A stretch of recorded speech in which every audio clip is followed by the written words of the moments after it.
ليه في بنات بتحب الباد بويز وبتحب اللي بيتعبهم؟ سؤال تقريبا بيدور في اغلب عقول الشباب. ليه في بنات بتحب النوع دوت من الرجاله وتتعلق بيه وتبعد عن الراجل المحترم الهادي الناجح؟ لان فكره الباد بوي بتشد بنات كتيره جدا. فكره الراجل القوي اللي هو صوته عالي وحاد وجاس، واحيانا كتير بيكون بتاع بنات وساعات بينتقدها ويقلل منها ويهملها وهي متخيله ان كده بيتقل عليها. بصراحه هو في كذا سبب. رقم واحد، ان البنات ما عندهاش ثقه في نفسها وشايفه ان هي ما تستحقش احسن من كده، فبتقبل بواحد هي عارفه ان هو مش كويس بس مقتنع برضه انه مش هيتقدم لها حد احسن من كده، ومهما يعمل مش هتقبل غير كده. رقم اتنين، واللي جمل الفكره ديت المسلسلات والافلام اللي بيجيبوا البطل اخلاقه وحشه جدا ونصاب، ويخلي البطله الجميله الناجحه بنت الناس تحبه وتختاره وتسيب كل الرجاله المحترمه اللي موجودين في الفيلم، وان في اخر الفيلم يطلع النصاب دوت براءه. بس لو الفيلم كان ليه جزء تاني كلنا هنلاقي بقى ان البطل بينصب على البطله وبيعاملها وحش. ففي فكره مشوهه عن الرجوله بتصدرها الافلام والمسلسلات وتوهم البنات ان ده النموذج فارس الاحلام بتاع اي بنت، وتكتشف البنت بعد الجواز ان هي عايزه صفات تانية خالص. رقم ثلاثة، او لانه شبه باباها او اي حد رباها فده نموذج الراجل بالنسبه لها، فما عندهاش مشكله معاه اصلا لان هو طبيعي بيعمل زي باباها، ومامتها كانت عادي مع ابوها وما عندهاش اي مشكله، فطبيعي تتشد ليه وتتجوز وتعيش معاه عادي. الا بقى لو وعيها زاد وتبدا تفهم ان هي مع راجل مرهق ومتعب.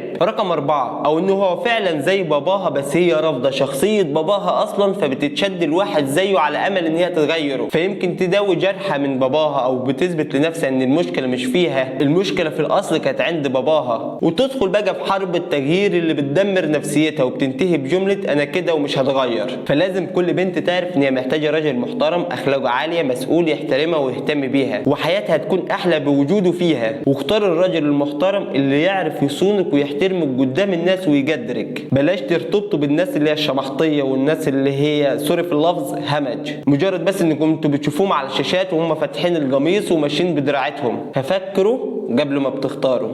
سلام.